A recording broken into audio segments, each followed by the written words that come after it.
냐면요, 191페이지 보겠습니다. 191페이지. 자, 우리 투자에 따른 위험도 여러 가지가 따를 수 있는데, 이게 개발에 따른 위험도 따를 수가 있습니다. 그래서 요거는 주로 이제 워포드가 얘기한 위험을 주로 물어봅니다. 요거는 좀 전에 했던 문제들입니다. 워포드가 얘기하는 위험. 자, 워포드는요, 개발 시에는 뭐 법 시비가 생길 수가 있을 겁니다. 그 세 가지. 법적 위험, 시장 위험, 비용 위험. 이렇게 세 가지 형태로 구분해서 좀 알아보겠습니다. 이거를요, 워포드가 얘기하는 위험이라는 겁니다. 자, 맨 먼저, 법적 위험과 비용 위험. 요거는 구분할 수 있습니다. 자, 법적 위험은요, 보통, 토지 이용 규제와 같은 공법적인 측면이라든가 아니면은요, 소유권 관계와 같은, 뭐, 지상권이라든가 지역권, 이런 것 같은 사법적 측면에서 발생할 수 있는 위험 있죠? 이런 것들을요, 법적 위험이라는 겁니다. 예컨대, 여기가 이제 A라는 오피스텔 지으려고 했는데, 처음에는 상업지역이었는데, 나중에 주거지로 바꿔놓을 수 있어 없어요? 있죠? 이런 거에 따른 위험, 이런 것들을요, 법적 위험이라는 거고, 그다음 비용 위험은요, 건설 기간 동안의 건축비와 관련된 위험을 얘기합니다. 요거를 2년 동안 딱 짓기로 했는데 공사기간이 계속 길어진다거나 이렇게 할 수 있는 거죠. 아니면은 그 건축 기간 동안에 인플레가 너무 심해지는 바람에 그 건축비가 올라간다는 얘기죠. 나중에 비싸게 팔면 상관없는데 그렇지 못하면 크게 손해볼 수 있을 겁니다. 그래서 건축 기간 동안에 건축비와 관련된 위험, 요거를요 비용 위험이다. 그러니까 예와 예는 구분할 수 있습니다. 그러면 예와 예를 제외한 나머지 위험 있죠? 이걸 전부 다 나머지의 시장 불확실성 때문에 발생하는 위험을요, 시장 위험이라는 겁니다. 예를 들어서 수요 예측을 잘못하는 바람에 안 팔린다든가, 가격이 한 1,500만 원 정도 받을 줄 알았더니 평당 900만 원도 못 받는다는 얘기죠. 이런 거라든가, 이자율 같은 게 급등하는 바람에 안 팔린다든가, 이런 나머지 시장의 불확실성 때문에 발생하는 위험을 뭐라고요? 시장 위험이라는 겁니다. 그러면 이런 위험을 줄일 수 있는 방법이 없냐? 191페이지 맨 아래입니다. 아무래도 법적 위험을 줄일 수 있는 방법은요, 이용계획이 확정된 토지를 구입한다. 그럴 경우는 아무래도 특히 공법상 위험 이런 거를 좀 줄일 수가 있을 겁니다. 그 다음에 시장 위험을 줄일 수 있는 방법은 아까 얘기한 대로 시장 분석이라든가 시장성 분석 이런 걸 보다 철저히 한다면 위험이 많이 줄어듭니다. 그리고 비용 위험을 줄일 수 있는 방법은요, 최대 가격 보증 계약이다. 요거를 한다면 위험이 많이 줄일 수 있습니다. 예컨대 건설업자가 2년 동안 건물을 지어달라고 했더니 95억을 달랍니다. 95억을 주면은 요 건물을 지어주겠답니다. 근데 내가 그러는 겁니다. 아예 우리가 100억을 주겠노라. 100억 줄 테니까 2년 내에 끝내달라. 네가 못 끝내면요, 그 다음부터 네가 부담해라. 그러면 얘네들은 이 부담 안 하려고 2년 내에 막 끝내려고 할 겁니다. 그리고 이때 인플레가 심해진다 하더라도 우리는 100억만 주면 되니까 이런 인플레 위험 이런 것도 줄일 수 있다는 얘기죠. 이렇게 해서 위험을 줄일 수 있는 겁니다. 이렇게 하시고, 그 다음에 요거 좀 정리하시고, 그 다음에 요거 볼게요. 요거 시장 위험과 관련돼서 요건 저 구입하려고 합니다. 요거를 구분 소유하려고 하는데, 만 10%밖에 완공이 안 된 상태에서 구입한다. 그러면 선분양이죠, 선분양. 이럴 경우는 위험이 커요, 작아요? 무지하게 클 겁니다. 맞죠? 나 부도나면 어떻게 할 겁니까? 그러니까 이렇게 선분양 받으려고 안 받으려고요? 안 받으려고 하니까 얘들은요, 싸게 팔아야 됩니다. 그렇지 않으면 안 팔려요. 가격은 낮게 책정이 될 겁니다. 만약에 90% 정도 완공된 상태에서 구입한다. 그러면 거의 후분양 아닙니까? 그럴 때는 위험은 커요, 작아요? 매우 작을 겁니다. 좀 거의 다 완공된 거니까. 그러니까 서로 이런 식으로 구입하려다 보니까 가격은 계속 높을 수밖에 없어요. 그러니까 완성에 가까울수록 매수자 입장에서는 위험은 점점 줄어듭니다. 그 대신 완성에 가까울수록 부동산 가격은 점점 올라갈 겁니다. 이렇게 해서 이 정도 정리하시면 돼요. 자, 지금까지 문제를 한번 풀어볼게요. 192페이지. 그 서술형 지문 알아볼게요. 행정 변화에 의한 인허가 지연 위험이라든가 이자율 변동 위험, 인플레 위험, 전쟁 나거나 자연재해 이런 것들은 시공사라든가 시행자가 스스로 관리할 수 있어 없어요? 없는 겁니다. 전쟁 나는데 어떻게 이런 걸 관리합니까? 인허가가 자꾸 지연되고 하는 것은 관리할 수 없습니다. 스스로. 다만 뭐 개발 기간이 계속 길어지거나 아니면 직원들 월급 같은 거 안 주고 이런 것들은 스스로 잘하면 관리할 수 있겠죠. 그런 얘기입니다. 2번 볼게요. 개발 사업에 있어서 법률적 위험은 용도 지역 지구조와 같은 공법적 측면과 소유권 관계와 같은 사법적 측면에서 형성되는 위험이다. 맞고, 법률 위험을 최소화하기 위해서는요, 이용 계획이 확정된 토지를 구입하는 거였죠. 여기 이제 바람직합니다. 없어졌네요. 그다음 개발 사업이 완성되기 전에 부동산 매수한 자의 시장 위험은요, 개발 사업의 완성에 가까울수록 위험은 커져 작아져요? 작아집니다. 이렇게. 자, 이 정도 정리하시면 돼요. 자, 이렇게 해서 아까 얘기한 대로 개발의 형태, 개발의 과정, 이걸 중심으로 해서 쭉 정리하셔요. 자, 지금부터 부동산 관리론 알아보겠습니다. 관리론. 자, 관리론은 내용이 많지 않은데 한 문제 꼭 나오니까 정리가 되셔야 됩니다. 193페이지 볼게요. 자, 관리론은요, 갖고 있으면서 어떤 형태로 관리하는 게 뭐 효율적인 관리가 될 것인가, 이걸 한번 뭐 따져보겠다, 그런 얘기인데, 자, 그래서 요거는, 자, 옛날에는요, 이 관리하면 보통 이제 5층짜리 건물이 있다, 상가 하나 갖고 있다, 그러면 내가 알아서 관리하면 돼요, 안 돼요? 됐죠? 그러니까 고장 나고 그러면 형광등 같은 게 깨지고 그러면요, 교체하면 될 거 아닙니까? 내가 힘들다 그러면 동네 전파사 이런 데 불러서 교체하러 가면 될 거 아닙니까? 그죠? 그래서 본인이 알아서 관리하면 됐는데, 근래 들어서는요, 자꾸 전문적 관리가 자꾸 필요해졌습니다. 전문가한테 맡기는 형태, 위탁 관리가 자꾸 필요해졌습니다. 왜 그러냐면, 옛날에는 단독주택 위주였는데 지금은 공동주택으로 바뀌었다는 얘기죠. 그래서 현관문 안쪽은 내가 관리하면 되지만, 현관문 열고 나가게 되면 복도라든가 엘리베이터라든가 놀이터라든가 노인정 이런 거 누가 관리합니까? 별도로 관리 업체를 선정해서 관리하도록 할 수밖에 없어요.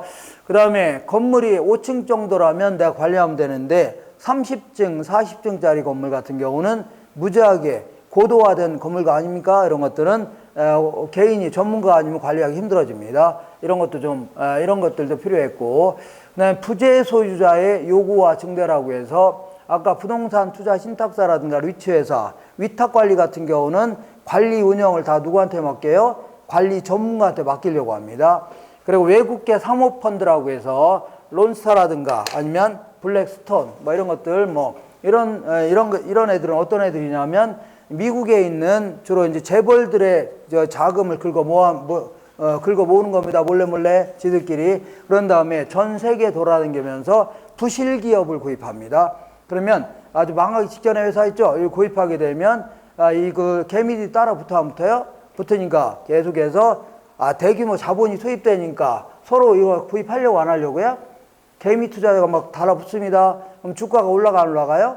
올라가죠. 그러면 최고조로 올라갈 때 팔고서 토끼는 겁니다. 이걸 먹튀한다 해줍니다. 이런 게 이제 주된 역할입니다. 이런 역할을 하는 애들인데, 애들도 우리나라에 와서 이제 부동산 구입해야 하네요. 구입했죠. 이제 구입만 했지 투자 운영은 누구한테 맡긴다고요? 관리 전문가한테 맡기는 형태입니다. 이런 게 좀 많아지다 보니까 이 전문적인 관리가 자꾸 필요해졌다는 얘기죠. 그런 얘기입니다. 자, 지금부터 관리는 일반적으로 고장나고 고치고 수리하고 뭐 교체하고 이런 것들을 관리를 하는데, 그런 것들은 그냥 협의의 부동산 관리입니다. 좁은 의미의 관리고, 본질적 의미의 관리는요, 복합적으로 접근해 봐야 됩니다. 복합적. 그러니까 복합적 하면 법경기 기억나셔야 돼요. 법률적 측면의 관리, 경제적 측면의 관리를 아우르는 관리, 이런 것들을 다 광의의 부동산 관리다 해줍니다. 자, 지금부터 관리에 대한 각각의 내용들을 간단히 살펴볼 건데, 상식적으로 접근하시면 돼요. 상식적으로. 먼저 기술적 관리하면은요, 뭐 위생관리라고 해서 청소하고 소독하고 이런 것들을요, 위생관리. 그 다음에 설비관리하면요, 고장나고 고치고 수리하고 교체하고 이런 것들을요, 설비관리. 보안관리하면요, 불나지 않게끔 소화기를 설치한다든가, 아니면은요, 화재보험에 가입한다든가, 도둑놈 못 들어오게 철조망 친다든가, 이런 것들이죠. 세컴 설치한다든가, 이런 걸 다 보안 관리를 하는 겁니다. 그 다음에 보존 관리는 미리미리 예방조치를 취하는 거를요, 보전 관리. 이 정도가 자, 기술적 관리를 한다면, 법률적 관리는요, 자, 이 임차인을 선정했으면 어떤 증빙을 남겨야 되죠. 그러니까 임대차 계약을 한다든가, 법률적으로 예약을 한다든가, 아니면요, 공법상 하자가 있다. 예를 들어 건축법에 위배되어 있다. 그러면 치유해야 될 겁니다. 그 다음에 사법상의 문제가 있다. 소유권을 뺏길 염려가 있다. 그럴 경우는 적극적으로 제거해야 됩니다. 법률적으로.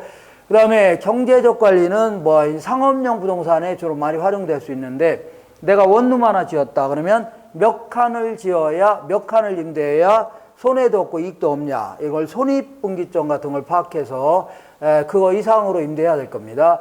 돈이 엉뚱한 데 새나가면 돼야 한대요. 안 되게끔 회계관리 같은 거 해야 되죠. 이런 것들을 경제적 관리라는 겁니다. 이런 것들은 그냥 상식적으로 알면 되는데 다소 헷갈리는 것들이 있습니다. 요거는 좀 기억하셔야 돼요. 먼저 측량을 통해서 경계를 확정했다. 요거 어떤지 뭐 법률적 측면의 관리가 아니냐 하는데, 이 경계라는 것은 지적 공부에 다 나와 있는 겁니다. 예, 지적도라든가 토지 대상에 다 정해져 있는 겁니다. 그래서 이미 정해져 있는 이 경계를요, 측량 기술을 동원해서 구체적으로 정하는 절차에 불과하기 때문에 얘는 무슨 관리라고요? 기술적 관리다. 그 다음에 토지 도난 방지 대책을 세운다. 아까 무슨 도둑을 못 들게 막는 거니까 기술적 관리가 아니냐 하는데, 토지를 누가 훔쳐가나요? 가방에 넣고 훔쳐가진 않겠죠. 그러니까 소유권 보존을 온전히 하자. 그런 측면에서 법률적 관리입니다. 그 다음에 이것도 헷갈리는 게 인력 관리. 이거 저쪽 같기도 한데, 인력을 적재적소에 활용한다면 경제적 가치가 높아질 겁니다. 그런 의미에서 무슨 관리라고요? 경제적 관리다. 그리고 빈 땅이 있는데 이걸 어떤 식으로 활용하는 게 좋을까 고민해 볼 수 있죠. 예, 건물 지을 건가, 아니면 주차장으로 쓸 것인가, 그냥 방치해 놓을 것인가, 여러 가지 활용 방안을 모색하는 거, 이런 것들도 경제적 관리입니다. 자, 그리고 요 노란 것만 좀 기억하시고, 그 다음에 이거를 유지 관리라는데, 기술적 관리, 요거를 다른 형태로 설명도 합니다. 자, 먼저 자, 이 일상적 유지 활동, 예방적 유지 활동, 대응적 유지 활동 구분해 보는데, 일상적 유지 활동은 매일매일 하는 뭐 청소하고 소독하고 그런 것들을요, 일상적 유지 활동. 그다음에 예방적 유지 활동은 소 잃기 전에 외양간 고치는 거를요, 예방적 유지 활동. 그다음에 대응적 유지 활동은 소가 외양간 다 부서뜨리고 도망갔다는 얘기죠. 그때부터 정신 차리고 아유 안 되겠다. 장정들 한 10명 채용해서 소를 잡으러 다녀야 될 거 아닙니까? 그리고 외양간도 다 때려 부수고 토낀 거니까 외양간도 다 고쳐야 돼, 안 고쳐야 돼요? 그러려면 돈 많이 들어, 안 들어요? 돈 많죠. 그러니까 자꾸 예방적 유지 활동을 좀 강화할 필요가 있다 그런 얘기입니다. 이렇게 정리하시고, 자, 지금부터 문제를 통해서 몇 문제 해결해 볼게요. 194페이지 메뉴해 보겠습니다. 부동산 간접 투자 규모. 내가 이제 하나투자증권에 돈을 투자하게 되면 얘네들도 그 돈 가지고 부동산에 투자해야 하네요. 그러면 이거는 내가 이제 간접적으로 투자한 겁니다. 이걸 간접 투자 규모가 커지면서 오피스 빌딩의 관리 업무를 자산관리회사한테 위탁하는 경향이 커졌다. 맞고, 2번 볼게요. 부동산 관리는 법, 제도, 경영, 경제, 기술적 측면에 있어서 설비 등의 기계적인 측면과 경제 경영을 포함하는 종합적인 접근이 필요하다. 다시 말하면 복합적인 접근이 필요하다. 이게 어렵게 설명한 겁니다. 세 번째 볼게요. 토지의 경계를 확인하기 위한 경계 측량을 실시하는 등의 관리는 기술적 측면의 관리에 속한다. 맞고, 예방적 유지활동. 요거는 소 잃기 전에 외양간 고치겠다. 예방적 유지활동은요, 시설 등이 본래 기능을 발휘하는데 장애가 없도록 유지 계획에 따라 시설을 교환하고 수리하는, 중요한 거는요, 사전적 유지활동이다. 미리미리 예방조치 취하는 거를요, 예방적 유지활동, 사전적 유지활동이다 해줍니다. 자, 지금부터 이걸 관리를 하는데, 관리를 두 가지 형태로 한번 구분해서 좀 알아보겠습니다. 이러한 관리를 두 가지 형태로 구분해서 알아볼게요. 자, 요거는 지금 푼 문제고, 자, 먼저 관리 방식에 따른 분류가 있고 관리 영역에 따른 분류가 있습니다. 관리 방식에 따라 크게 이제 자가 관리, 그 다음에 혼합 관리, 위탁 관리 이렇게 구분할 수 있는데, 자, 자가 관리는요, 이거는 뭐 근대적 의미의 관리 방식, 이거는 현대적 의미의 관리 방식, 이거는요 뭐 과도기적 관리 방식 이렇게 얘기하는, 왜 그런 거 안 물어봅니다. 자, 어쨌거나 자가 관리는 아까 얘기한 대로 내가 5층짜리 상가 하나 갖고 있다 그러면 내가 알아서 다 관리할 수 있어 없어요? 이쪽 법률적, 경제적, 기술적 측면의 관리를 알아서 하는 거 아닙니까? 다만 시간 없으면 종업원들 몇 명 채용해서 관리할 수도 있죠. 이런 형태를 뭐라고요? 자가 관리라는 겁니다. 법률적, 경제적, 기술적 측면의 모든 관리를 누가 알아서 하는 거예요? 소유자가 알아서 다 관리하는 거 있죠. 이런 형태를 뭐라고요? 자가 관리다. 그 다음에 위탁 관리는 아까 외국계 사모펀드, 블랙스톤이라든가 뭐 KKR 뭐 이런 게 있습니다. 얘들이 우리나라에서 부동산을 구입만 했지 관리는 누구한테 맡겨요? 자산관리회사한테 맡기는 형태입니다. 알겠죠? 그래서 모든 관리를 법률적, 경제적, 기술적 측면의 관리를 누구한테 맡겨요? 관리 전문가한테 맡기는 형태를요 위탁 관리해 줍니다. 그러면 자가관리의 최대 장점은 뭐냐면 아무래도 자기가 직접 다 알아서 관리하기 때문에, 법률적 측면까지 관리하기 때문에 기밀 유지가 아주 양호하다 이렇게 표현합니다. 그런데 위탁 관리는요 관리 전문가한테 맡기는 거 아닙니까? 관리에서도 프로한테 맡기는 거죠. 얘들 잘못 관리하면 잘릴 거 아닙니까? 그러니까 얘들은요 프로그램을 잘 짜서 아주 관리를 전문적이고 효율적으로 관리하려고 할 겁니다. 그러니까 효율적 관리가 되는 게 가장 큰 장점입니다. 그럼 거꾸로 한다면 자가관리의 최대 단점은 얘는 관리 전문가가 아니죠. 적재적소의 인원을 제대로 투입 못하고 관리 잘 모르니까 비합리적으로 비용이 나갈 수도 있죠. 그러다 보니까 비효율적 관리가 될 가능성이 높아지고, 그 다음에 위탁관리 최대 단점은 얘는 법률적 측면의 관리까지 맡기는 거 아닙니까? 그러다 보니까 어떤 기밀이 새나가는 바람에 주식 지분이 막 바뀔 수도 있습니다. 그러다 보니까 기밀 유지가 문제가 될 수 있습니다. 그리고 자기가 직접 관리하게 되면 자기는요 뭐 설마 사고야 나겠어 하면서 매일매일 굳어진 습성대로 움직이는 거 있죠. 이런 거를요 타성화 현상이다, 아니면은요 매너리즘에 빠진다 이러는데, 요거는 위탁 관리는 관리 전문가한테 맡기기 때문에 이렇게 관리했다가는 잘리죠. 그러니까 타성화 현상을 방지할 수 있다, 이러한 장점이 있네요. 그 다음에 요 두 개 사이에 이제 혼합 관리라는 게 있습니다. 이건 우리 아파트 관리 이런 거 생각하시면 돼요. 내가 아파트 한 채 갖고 있다 그럴 경우는 사기당했다 그러면 소유자가 알아서 할 일이고, 집값 떨어지는 거 이것도 소유자가 알아서 할 일이지만, 다음에 현관문 열고 나가게 되면 밖에 복도라든가 엘리베이터, 놀이터라든가 노인정, 아니면 도둑문 못 들어오게 경비서고 이런 것들만 관리 업체한테 맡기죠. 이러한 기술적 측면의 관리만 전문가한테 맡기는 이러한 형태를 일반적으로 뭐라고요? 혼합 관리라는 겁니다. 물론 이 경제적 기술적 관리를 전문가한테 맡기고, 이 법률적 관리만 뭐 이런 것들은 뭐 소유자가 알아서 하고, 법률적 관리만 전문가한테 맡기고, 이렇게 어쨌거나 섞어서 하는 방식은 다 뭐예요? 혼합 관리가 되는 겁니다. 이해가 되겠죠? 그러면 혼합 관리는 관리가 잘 되면 상관없는데 관리가 잘못된다 그럴 경우는 책임 소재가 불분명하다, 이런 단점이 있습니다.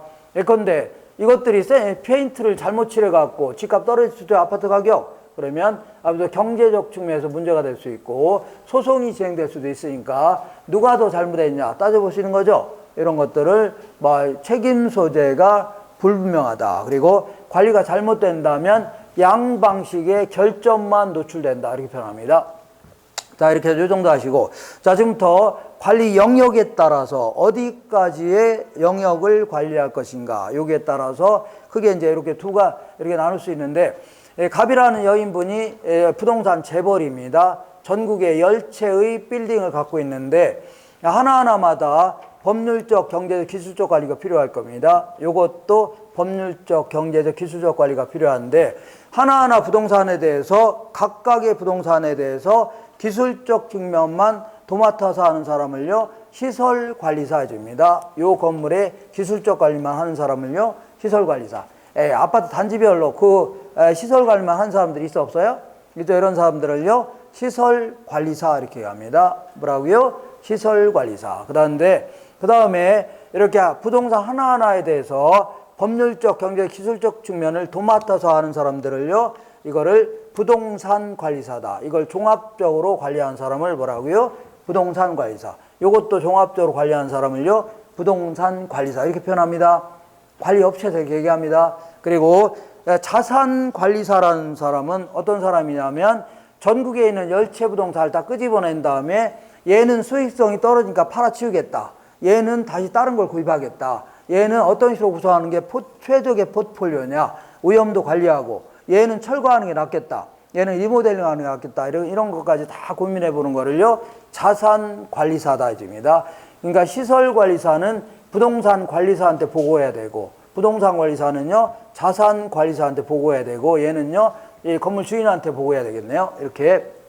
이런 식으로 하는데, 자산 관리사는요, 우리 보험회사에 자산 관리를 한다는 얘기는 그 사람의 재산을 유지하는 것뿐만 아니라 가치를 늘려주시는 방법이 있죠. 이걸 할 것까지 고민해 본 사람을요, 부동산 그 보험회사에서는 자산 관리사 이렇게 표현합니다. 알겠죠? 그리고 시험에서는요, 요거와 요거의 차이점을 물어봅니다. 차이점을 물어보니까 정리하셔야 돼요. 자, 볼게요.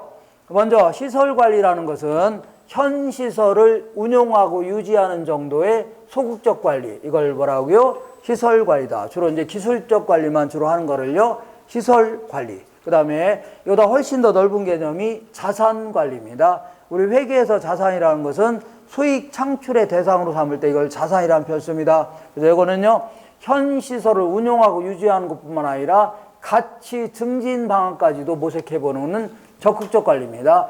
요 건물은 수익성 떨어지니까 팔아치우겠다. 다른 거 구입하겠다. 매각 관리 같은 거 하고, 어떤 식으로 구성하는 게 최적의 포트폴리오냐 구성해 볼 수 있고, 운영 관리, 리스크 관리도 할 수 있고, 얘는요, 리모델링 하는 게 낫겠다. 얘는 철거하고 다시 짓는 게 낫겠다. 이렇게 해서 재투자 결정까지 맡아서 하는 거 있죠. 이러한 관리를요, 자산 관리해 줍니다.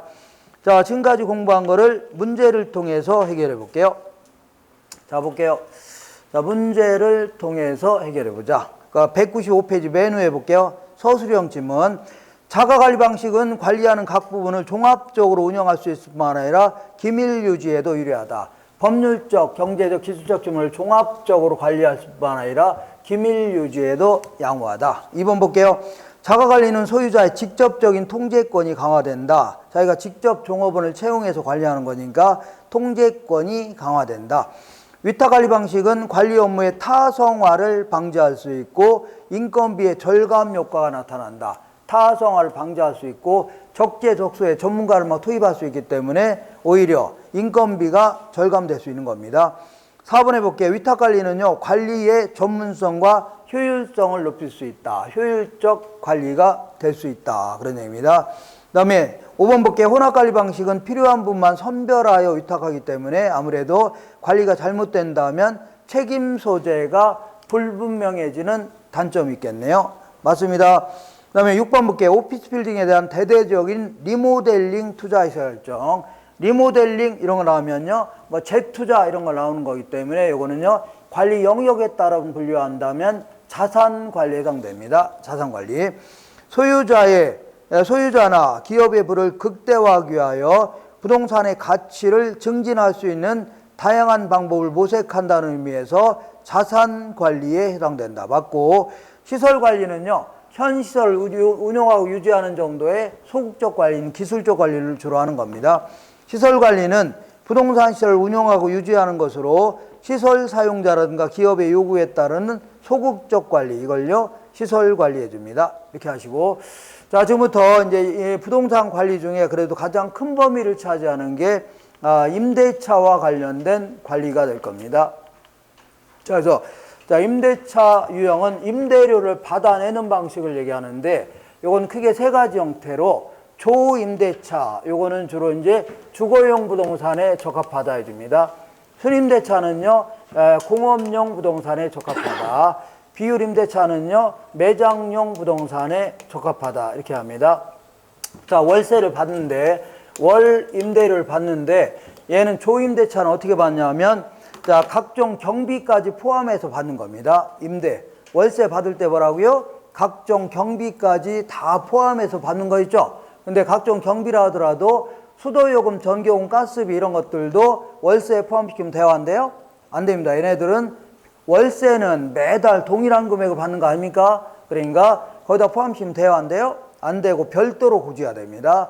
가스비 많이 쓴 사람들은 많이 내야 되고 적게 낸 사람들은요 적게 내야 되죠. 그 나머지의 경비만 다 포함시키는 겁니다. 자, 순수한 임료라는 것은 각종 경비를 뺀 나머지 임료를요 순수한 임료다. 거기다가 정기적으로 나가는 경비는 다 받아내야 되겠네요. 그래서 재산세 같은 경우에는 1년에 한 번씩 부과하니까 12달로 쪼개서 좀 걷어내야 되겠네요. 그 다음에 보험료 같은 경우에도 12달로 쪼개서 좀 받아내야 되겠네요. 각종 유지수선비 이런 것들도 거의 비슷하게 나가니까 쪼개서 받아내야 되겠죠. 이렇게 각종 경비도 다 포함하는 거를요 조임대차 아니면 총임대차 해줍니다.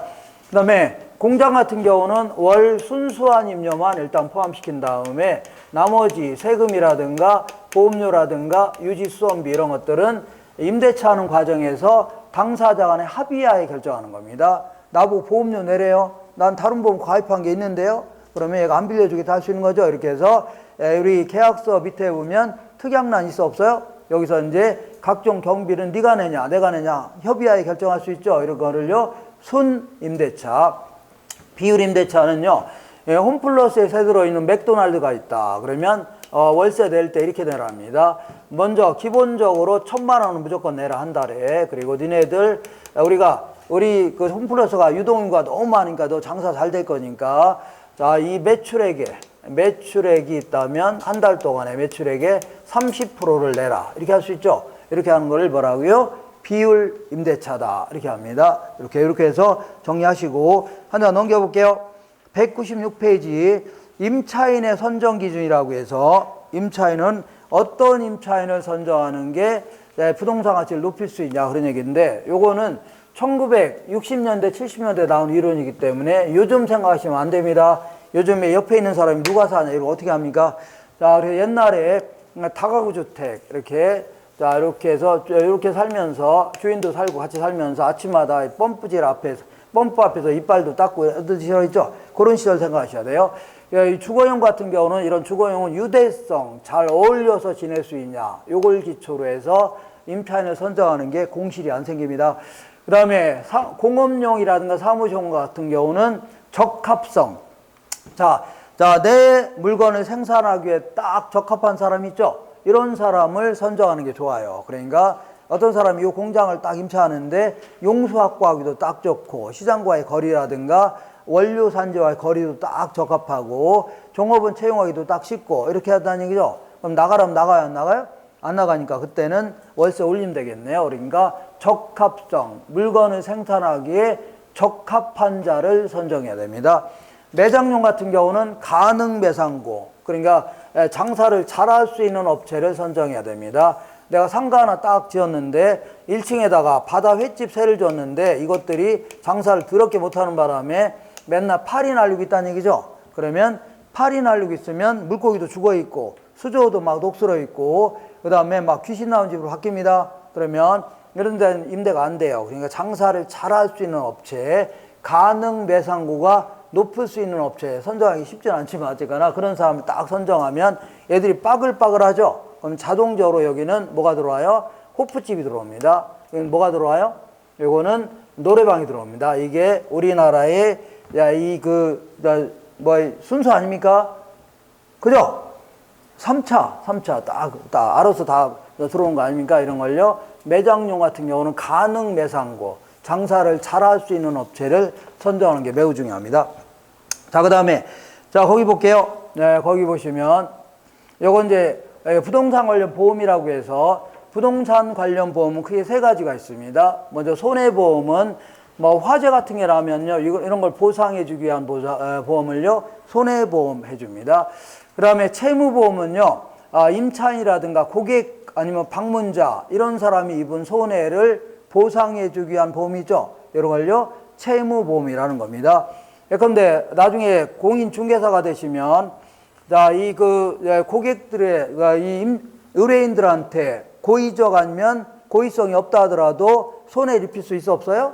있죠. 이런 걸 보상해주기 위해서 업무 보증을 서야 됩니다. 자, 개업 공인중개사 같은 경우는 최소한 1억을 보상해 줄 수 있는 업무 보증 써야 되고, 그 다음에 법인 같은 경우는 2억을 보상해 줄 수 있는 업무 보증 어떻게 했습니까? 중개사 협회에 이제 공제에 가입한다든가 아니면 서울보증 같은 보험회사한테 보험에 가입할 수 있고 아니면요 법원에 공탁할 수 있습니다. 이런 게 일종의 답을 하고요. 채무보험입니다. 채무보험. 그 다음에 임대료 손실보험은 요겁니다. 자, 불이 났다. 건물이 불이 나면 화재보험에 가입했으니까 보험료는 받아낼 겁니다. 보험금은. 근데 불이 나서 이제 몇 년 동안 이제 부동산을 완성을 시켜야 되는데 그럼 이때까지 임대료가 한 푼도 안 들어올 수 있죠. 그럼 애들 학비도 좀 내야 되고 생활비도 필요한데 한 푼도 안 들어오니까 이런 거를 임대료를 손실 본 거를 보상해 주기 위한 보험을요. 임대료 손실보험이다. 이렇게 합니다. 이렇게 하시고 자, 그 다음에 뭐가 있냐면 요거 읽어볼게요.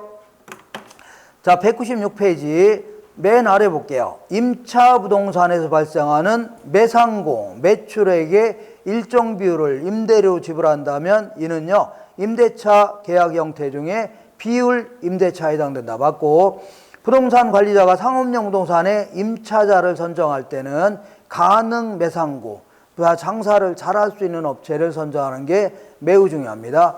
임대료 손실보험은요 건물 화재 등으로 피해가 발생하여 건물을 수리 혹은 복원하는 기간 동안에 초래되는 임대료 손실을 보상받을 수 있는 보험, 이걸요 임대료 손실보험이라는 겁니다. 자, 그 다음에 요거는 지금 알 필요 없고 다만 나중에 다음 주에 감가 요인들을 공부할 겁니다. 그거는 암기하시고 이건 가볍게 요것만 알고 계시면 돼요. 자, 요거랑 요것만 기억하시면 돼요. 물리적 내용수는요 건물을 갖고 있으면 자연스럽게 사용하다 보면 노후화되고 마모되고 파손되고 손상될 수 있어 없어요? 그죠? 그럼 철거시켜야 될 거 아닙니까? 이런 거를요. 자, 이 물리적 내용수라는 겁니다. 가만히 놔둬도 이게 손해가 나는 거 아닙니까? 손상되는 거 있죠? 이런 걸요. 물리적 존속기간 혹은 물리적 수명이라는 겁니다. 그 다음에 경제적 내용수, 요거는 좀 기억하세요. 요거는 다른 거 지금 안 해도 돼요.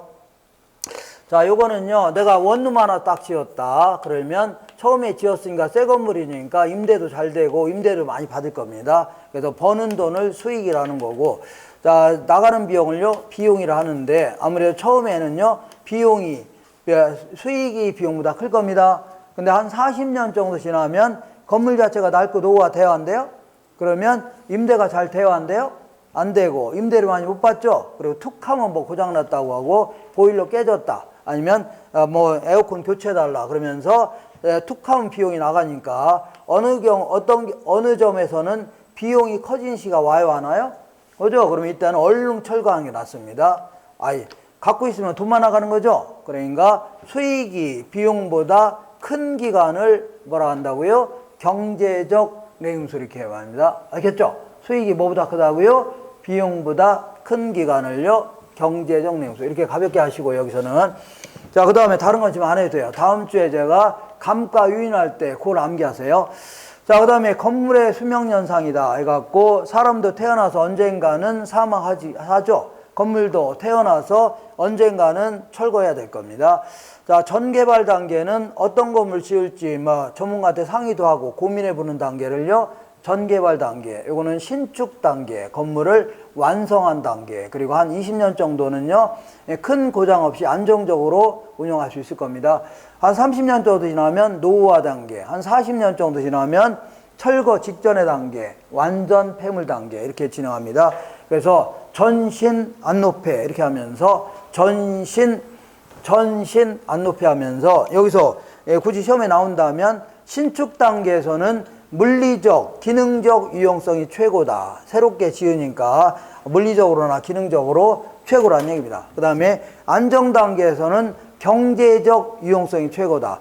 경제적으로 이때가 가치가 높을 거 아닙니까? 근데 이거 왜 여기 넣냐면 다음 주에 요 안정 단계에서는 주변 지역이 거의 성수기 때입니다. 성수기 때가 부동산 가격이 가장 높을 때입니다. 그래서 경제적 유용성이 최고다 이집니다. 그리고 개조라든가 수선은 요때 하는 게 효과적이지, 사람도 젊었을 때 좀 아프고 라면 얼른 병원도 가고 해야 될 거 아닙니까?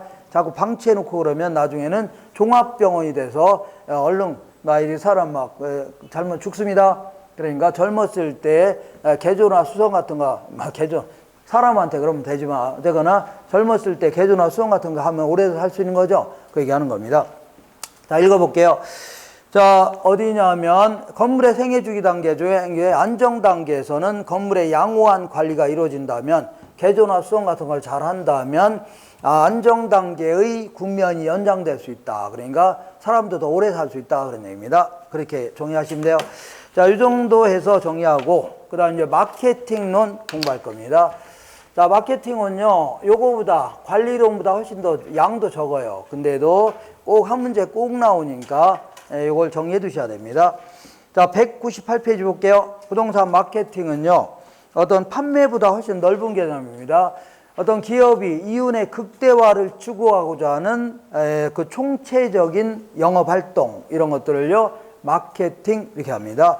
마케팅은요, 크게 이제 마케팅 전략에서 한 문제 꼭 나옵니다. 여기서 거의 99%는 여기서 물어봅니다. 알겠죠? 그래서 다른 건 거의 안 물어봅니다. 마케팅 전략은 크게 시장 점유 마케팅 전략, 그 다음에요, 고객 점유 마케팅, 그 다음에요, 관계 마케팅 구분하는데, 시장 점유 마케팅은요, 공급자를 중심으로 하는 마케팅 전략입니다. 자, 기업들마다 마케팅 부서 있어 없어요? 있죠. 얘네들이 팀장을 중심으로 해서 삥 둘러 앉아갖고 시장을 막 쪼개보는 겁니다. 여러 가지 쪼개본 다음에 자신의 경쟁력이라든가 자본력이 붙였을 때 이 시장에 치고 들어가는 게 돈이 될 거라는 얘기죠. 그래서 이렇게 해서 어떤 물건을 팔 건가 이런 것도 잘 고민해보는 작전을 잘 짜보는 마케팅을요, 시장 점유 마케팅이다. 그 다음에 고객 점유 마케팅은 소비자를 중심으로 하는 마케팅 전략입니다. 소비자들의 구매 의사결정 과정마다 적절한 강약을 조절하면서 전략을 구사하는 것을 뭐라고요? 고객 점유 마케팅. 그 다음 얘는요, 이런 표현은 안 물어보지만 어쨌거나 쌍방을 중시하는 겁니다. 쌍방 간에 계속해서 장기적 관계를 계속 맺으면서 마케팅 효과를 극대화하겠다는 거를요, 관계 마케팅이라는 겁니다. 자, 그래서 이런 내용을 중심으로 해서 한 문제 꼭 나오니까 정리해 주셔야 돼요. 그리고 요거 하기 전에 199페이지에 보겠습니다. 요걸 공부하기 전에 199페이지 마케팅 환경이라고 되어 있는데, 마케팅 환경은요, 거시적 환경과 미시적 환경으로 구분하는데, 미시적 환경은 마케팅과 관련돼서 직접 부딪히는 집단을 생각하시면 돼요. 부딪히는 집단. 먼저 경쟁업자하고 경쟁해야 되고, 그 다음에 일반 대중을, 공중을 중심으로 해서 광고도 해야 하고 되고 할 거 아닙니까? 그 다음에 정부 입장에서는 각종 규제도 하고, 그 다음에 세금도 걷어가니까 요 세 가지가 미시적 환경이다 해줍니다. 그리고 거시적 환경은 딱 듣는 순간 피부에 와닿지 않는 뭐 정치, 경제, 사회, 문화, 뭐 제도 이런 것들 얘기합니다. 이런 것들을요, 거시적 환경이다 이렇게 합니다. 자, 지금부터 마케팅 전략에서 한 문제 물어보는데, 먼저 시장 점유 마케팅은요, 공급자 중심의 마케팅 전략입니다. 공급자의 전략 차원에서 표적 시장을 선정하거나 틈새 시장을 점유한다 하는 거를요, 시장 점유 마케팅. 여기는 영어로, 저 미국에서 나온 이론들이라 다 영어로 되어 있습니다. STP 전략과 4P 믹스 전략 이렇게 구분되어 있습니다. 자, 먼저 S라는 하나하나 영어 앞자리 딴 겁니다. S라는 것은요, 시장 세분화 전략이다. 이걸 영어로 시그멘테이션이라는 겁니다. 시장을요, 주식회사 대림산업 입장에서 주식회사 대림산업이 자, 이렇게 앞에 마케팅 부서에서 시장을 뭐 쪼개보는 겁니다. 쪼개보는 거예요. 그래서 자, 지역에 따라 서울의 부동산 시장, 부산의 부동산 시장, 울산의 부동산 시장. 같은 울산이라 하더라도 용도에 따라 주거용, 상업용, 공업용 막 쪼개볼 수 있죠. 그 다음에 같은 아파트라 하더라도 대형 아파트 시장, 소형 아파트 시장, 중형 아파트 시장 쪼개볼 수 있네요. 같은 30평대 아파트라 하더라도 이 초호 아파트 시장이 있는가 하면 서민 아파트 시장, 막 이렇게 쪼개볼 수 있죠. 이렇게 해서 사람들의 구매 특성에 맞춰서 여러 인구 경제학적 특성에 따라 이렇게 쪼개보는 겁니다. 이렇게 하는 걸 뭐라고요? 시장 세분화다 해줍니다. 시장을 쪼개보는 거죠. 그 다음에 두 번째 해야 될 것은요, 이렇게 쪼개진 시장에서 자신의 경쟁력이라든가 자본력에 비쳤을 때 이 시장에 치고 들어가야 돈이 될 거란 얘기죠. 요거를 뽑아보는 거를요, 표적이 될 만한 시장을 선정한다. 이거를요, 타겟 마켓이라는 겁니다. 목표가 될 만한 시장을 선정하는 거를 뭐라고요? 표적 시장이다 해줍니다. 자, 여기가 이제 자, 경부고속도로 다 쭉 올라가다 보면 오산 지나서 수원 가기 전에 동탄 신도시라는 게 있는데, 고속도로 딱 타고서 왼쪽은요 제1동탄 신도시, 여기는요 2000년도부터 개발해서 지금 완료됐고, 오른쪽은요 제2동탄 신도시, 이거는 2010년도부터 개발하기 시작해서 지금도 개발하고 있습니다. 그래서 이번에 이제 요 지역을 목표로 삼겠다. 동탄 지역을 목표로 삼겠다. 이동탄. 그리고 그 용도는요 아파트 시장을 치고 들어가겠다. 그리고 자, 어디 갔어요? 규모는요 50평대 아파트로 치고 들어가겠다. 그 다음에 초호합판으로 들어가겠다. 이렇게 해서 목표가 될 만한 시장을 선정하는 걸 뭐라 한다고요? 표적 시장을 선정한다. 그러면 세 번째 해야 될 것은요, 포지셔닝 전략이라고 해서 이 지역을 목표로 삼은 다른 경쟁업체도 있어 없어요? 있을 거 아닙니까? 현대도 있고 대우도 있고. 그러면 걔들하고 똑같은 아파트를 지어서 팔게 되면 큰 돈이 돼야 한대요? 안 되죠. 뭔가 차이를 두겠다 하는 걸요, 포지셔닝 전략이다. 요거는 포지션이라는 게 어떤 위치를 점한다는 게 아니라 남들과 어떤 차이점을 부각시킬 건가 하는 거를요, 포지셔닝 전략이다. 어떤 차이를 둘 것인가 하는 얘기입니다. 내가 여기다가 이제 미장원 하나 하려고 하는데 남들하고 똑같이 미장원 하면 큰 돈 돼야 한대요?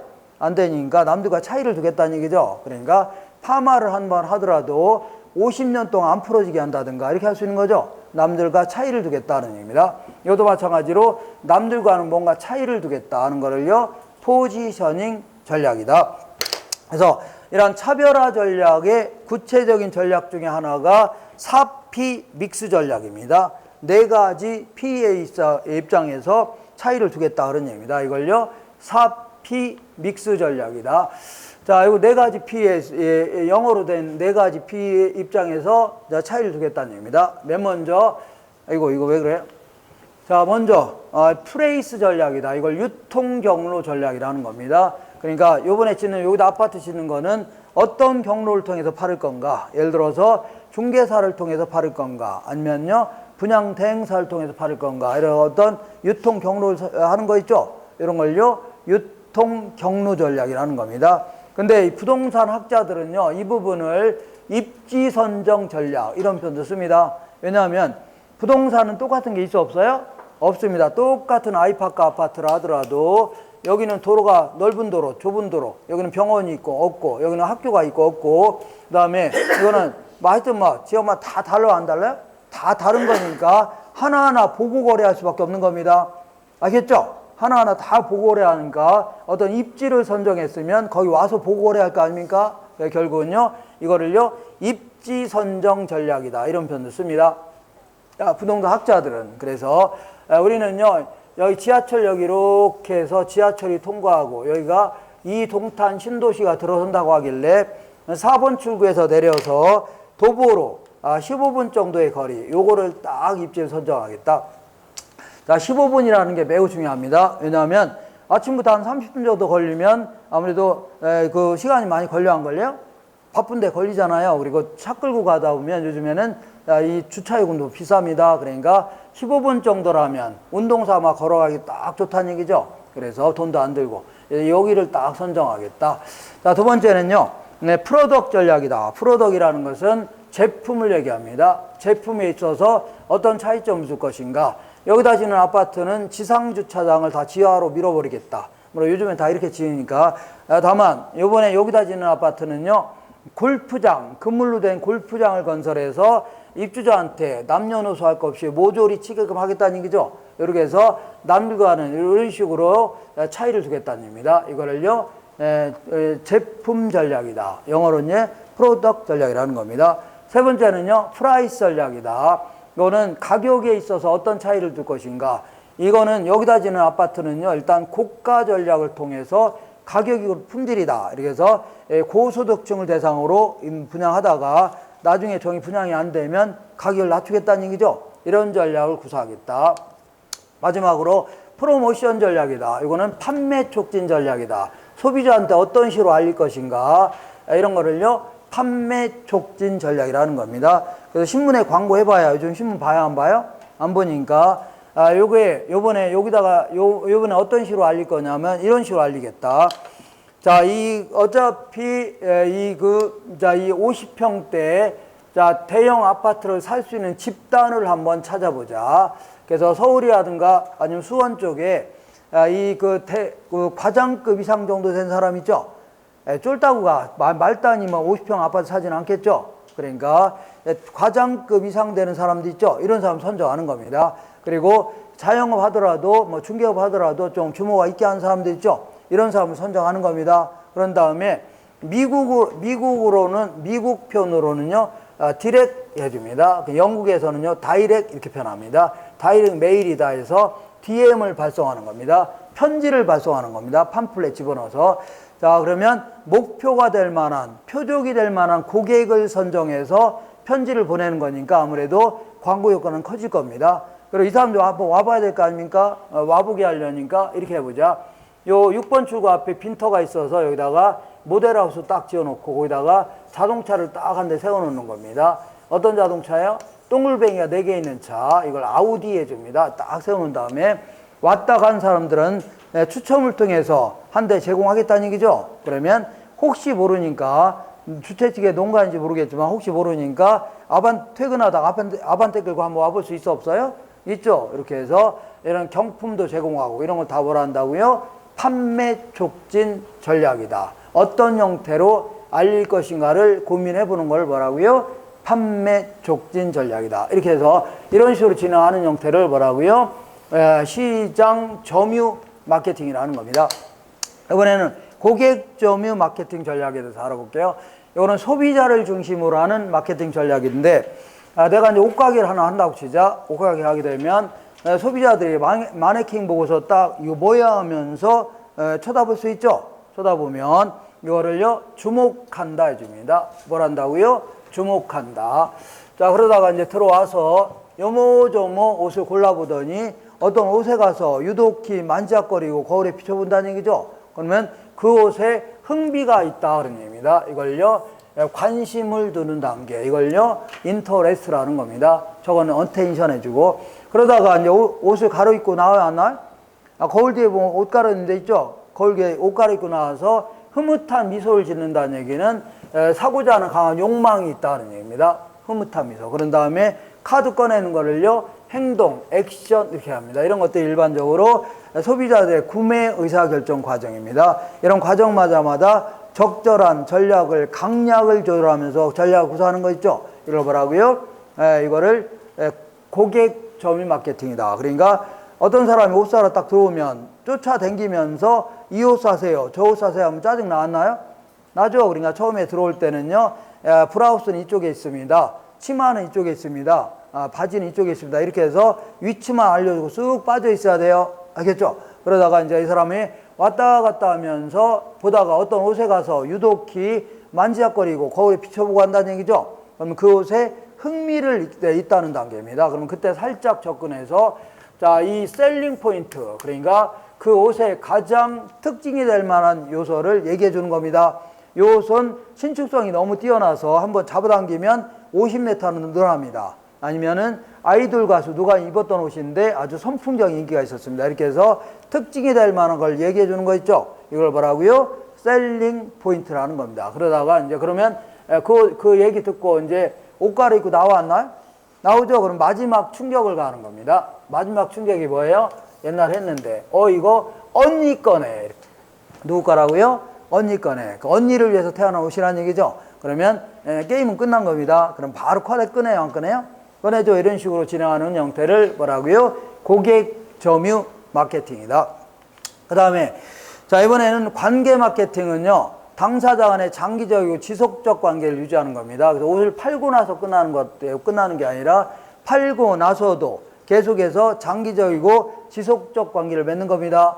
예컨대 팔고 나서도 가끔 전화해갖고 요즘에 옷 마음에 듭니까? 잘 입고 다닙니까? 이렇게 물어볼 수 있죠. 그리고 뭐 팜플렛 같은 거 나오면 주기도 하고, 그 다음에 무슨 샘플 같은 거 있잖아요. 이런 것도 이제 와서 이제 드리기도 하고, 전화해서 가끔 오셔서 커피라도 한 잔을 마시라고 하면서 수다도 좀 떨고 이렇게 할 수 있는 거죠. 그리고 명절 때는 어김없이 문자 보내서 명절 멘트 같은 거 있죠. 이렇게 딱 보내고 이렇게 하게 되면 아주 친해져, 안 친해져요?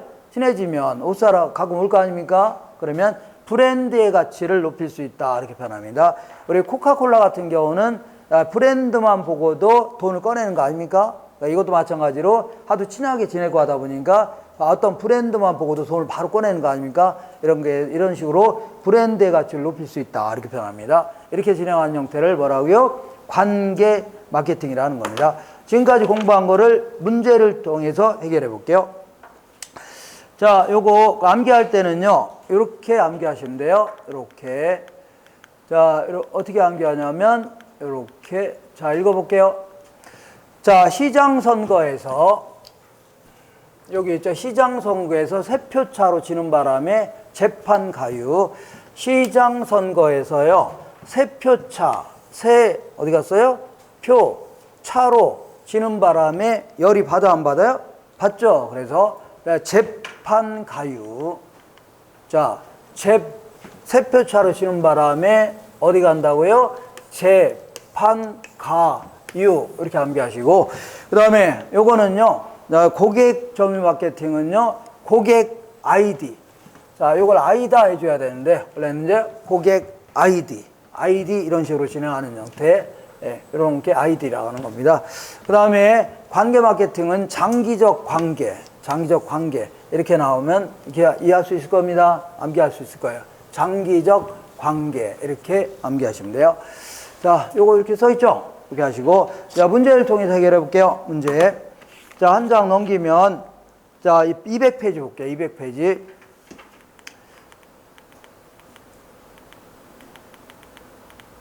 자, 200페이지 볼게요.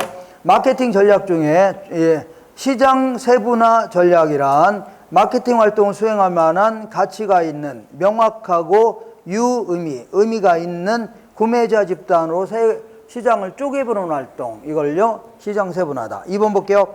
시장 세분화 전략은 부동산 시장에서 마케팅 활동을 수행하기 위하여 수요자 집단을 인구 경제학적으로 이게 쪼개보는 겁니다. 이걸요 시장 세분화다. 표적 시장 선적 전략은 세분화된 수요자 집단에서 경쟁 상황과 자신의 능력을 고려하여 가장 자신 있는 수요자 집단을 찾아내는 거를요 표적 시장을 선정한다. 그 다음에 다른 아파트와 차별화되도록 혁신적인 내부조로 설계된 아파트, 이거는 제품에 있어서 차이를 두겠다는 얘기입니다. 이거는요 제품 전략이 되는 겁니다. 네 번째 볼게요. 자, 다섯 번째, 분양 대행사를 이용하는 것은요 일종의 경로 전략에 해당됩니다. 어떤 경로를 통해서 팔을 건가, 이걸 얘기하는 거니까. 그 다음에 6번 볼게요. 주택 청약자를 대상으로 추첨을 통하여 벽걸이 TV라든가 양문형 냉장고, 이런 경품 같은 거 제공하는 거, 이런 건 답을 하고요. 판매 촉진 전략입니다. 판매 촉진. 그 다음에 자, 7번 볼게요. 아이다의 원리는요, 주의, 관심, 욕망, 행동의 단계를 통하여 소비자의 욕구를 파악하여 효과를 극대화하겠다. 그래서 아이다 원리가 이런 겁니다. 이걸 아이다 해줍니다. 자, 그 다음에, 8번 볼게요. 8번. 관계 마케팅 전략은요, 소비자와 공급자 간의 장기적이고 지속적 관계를 중시한다는 얘기죠. 이렇게 하시면 돼요. 자, 그리고 나머지 오른쪽에 201페이지 이런 것들은 그냥 상식적인 얘기입니다. 가볍게 하시면 돼요. 가볍게. 안 나와요? 거의 안 물어보니까. 자, 먼저 간단히 알아볼게요. 매가 전략은 가격을 어떤 식으로 책정할 것인가? 시가 전략은 경쟁업체가 시장에서 형성되는 가격 있죠? 요걸 가지고 가격을 정하겠다. 그 다음에 저가 전략은 가격을 낮춰서 책정하겠다. 고가 전략은요, 가격을 높여서 책정하겠다. 그 다음에 가격 신축 정책은요, 단일 가격 정책은 하나의 가격으로만 가격을 책정하는 겁니다. 근데 신축 가격 정책은요, 예를 들어서 한국에서는 아반떼 승조 와서 싸게 팔고 미국에서는 비싸게 팔 수 있죠. 거꾸로 되어 있네요. 그리고 이 버스 요금도 학생들한테는 싸게 매기고 그 다음에 일반인들은 높게 매길 수 있죠. 이런 걸 답을 하고요. 신축 가격 정책이라는 겁니다. 그 다음에 할인 가격 정책은 가격을 뭐 많이 사거나 그러면 깎아주겠다는 얘기죠. 할인 정책이고, 그 다음에 할부 정책은 한꺼번에 내기 힘드니까 몇 달에 쪼개서 내라고 할 수 있죠. 이런 걸요. 할부 정책이다. 그야말로 상식적인 얘기입니다. 그 다음 매가를 결정하는 방식은 자기가 들어간 비용을 기초로 해서 가격을 책정하는 거를요. 원가 기준법. 그 다음에 수요 공급 분석법은 수요자들이 원하는 가격을 잘 정해서 가격을 정할 수 있죠. 이런 걸요. 수요 공급 분석법. 그 다음에 경쟁 상품 기준법은요. 우리 경쟁업자가 정한 가격이 그 정도 되니까 우리도 그게 정하겠다는 얘기죠. 이렇게 한 걸요. 경쟁 상품 기준법. 자, 부동산 광고 볼게. 한 장 넘겨볼게요. 부동산 광고의 특성은 광고의 양면성이라고 해서 만약에 팔려는 물건은 무지하게 많은데 사는 사람들이 없다. 그러면 사는 사람을 광고해야 돼요. 그 다음에 살려는 사람 무지하게 많은데 나온 물건이 없다는 얘기죠. 그때는 팔려는 사람을 광고해야 됩니다. 광고의 양면성. 그 다음에 광고의 개별성. 같은 아파트라 하더라도 똑같은 아파트라 하더라도 지역이 다 같아요 달라요? 다 다른 겁니다. 주변에 도로는 있는지 없는지. 그러니까 다 개별적인 내용도 광고해야 됩니다. 그 다음에 시장의 제한성이라고 해서 내가 여기다 원룸 지어서 부산에다 광고할 필요 있나요? 부산 사람이 여기서 주무시고 출근하지 않겠죠? 그러니까 요 근처에다만 광고하면 됩니다. 그래서 시장의 제한성이다. 그 다음에 시간적 제한성이라고 해서 우리 이거 볼게요. 우리 맥주 광고 같은 경우는 여기서 맥주 산 다음에 며칠 있다 또 사 먹을 겁니다. 또 사 먹다. 살 때마다 광고 효과가 나타나는데 아파트 어떤 지역의 아파트 광고는요. 아파트 산 다음에 며칠 있다 또 사나요? 그렇지 않죠? 몇 달에 또 사고 몇십 년 있다 또 살 겁니다. 그러니까 한번 광고하면 거기서 끝나는 겁니다. 이런 식으로 시간적 제한성이 있다. 그 다음에 광고 목적에 따라서 줘볼게요. 자, 광고의 목적에 따라서 금방 끝납니다. 이걸로 할 걸 그랬네.